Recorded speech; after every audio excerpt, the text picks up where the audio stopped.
Hi friends, இன்றைக்கி நம்ம மல்லிகை தோட்டத்தில் மல்லிகை செடிகளெல்லாம் பார்க்கலாம். பாருங்கள், எல்லா புது தளிர்களும் ரொம்ப சூப்பராக அழகாக வளர்ந்துட்டே இருக்குது.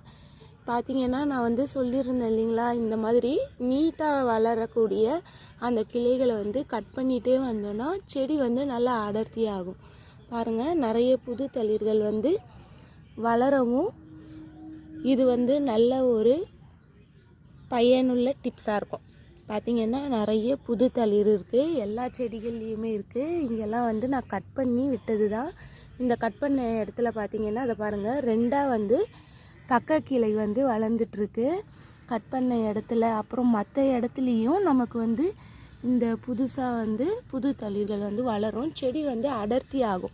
இது அடர்த்தி ஆனதுக்கப்புறமா நம்ம மேல் நோக்கி நம்ம வளர விட்டுக்கலாம். இதுலேயும் பாருங்கள், நிறைய புது தளிர் இந்த ஒரு கிளையிலேயே பார்த்திங்கன்னா லைனாக புது தளிர் வளர்ந்துட்டுருக்கு. இதுவும் நான் மேலே கட் பண்ணி விட்டது.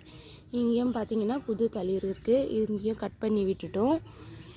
எல்லாம் நம்ம கட் பண்ணி விட்டுட்டே வரணுங்க. மல்லிகை செடியை பொறுத்த வரையும் நம்ம கட் பண்ணி விட்டுட்டே மேலே வளரக்கூடிய அந்த கிளைகளை கட் பண்ணி விட்டுட்டே வரும்பொழுது நிறைய பக்க கிளை வளர்ந்து செடி நல்லா அடர்த்தி ஆகும்.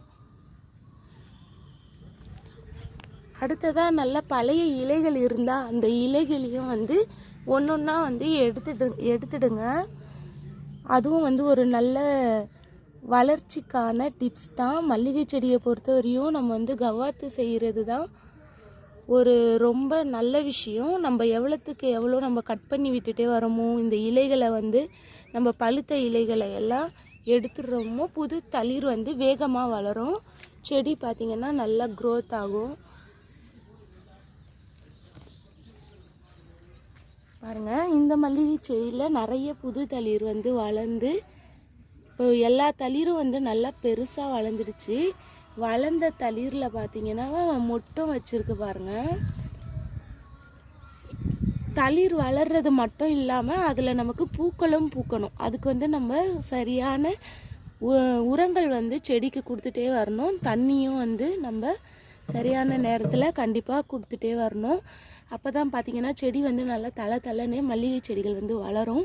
நல்லா கரிம உரங்கள் மல்லிகை செடிக்கு ரொம்ப அவசியம். இந்த கரிம உரங்களை தொடர்ந்து நம்ம கொடுக்கும் பொழுது செடியோட வளர்ச்சி நல்லாவே இருக்கும்.